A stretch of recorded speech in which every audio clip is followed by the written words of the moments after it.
Y'all all right? All right, in the book of Ecclesiastes 3 1 through 8, it says, "There is a time for everything and a season for every activity under the heavens, a time to be born, a time to die, a time to plant and a time to uproot, a time to kill and a time to heal, a time to tear down and a time to build, a time to weep and a time to laugh, a time to mourn and a time to dance, a time to scatter stones and a time to gather them, a time to embrace, and then there's a time to refrain from embracing, a time to search and a time to give up, a time to keep and a time to throw away, a time to tear down and a time to mend and a time to be silent and a time to speak and a time to love and a time to hate and a time to war, and then there's a time for peace."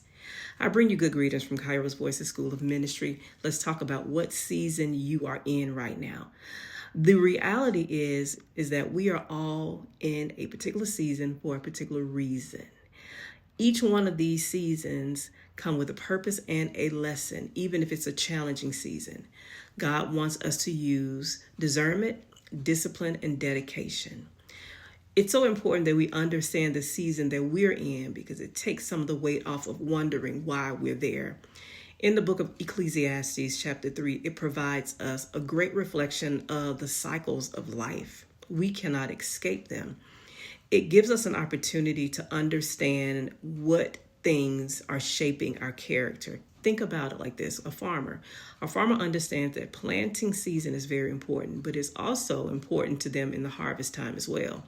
If they try to plant too early, they will find only disappointment. Similar to our lives, we rush through things.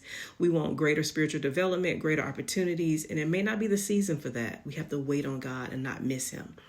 Trials are also a part of the seasons that we'll go through. Believers often face trials and tribulations, and these trials are essential to developing our purpose. In James 1 and 2, it says, "Consider it pure joy, my brothers and sisters, whenever you face trials of any kind, because you got to know that those trials are testing our faith. It produces our faith and perseverance." Like Job, a man who endured a lot of loss and suffering. Many of you may feel like you are like Job as well.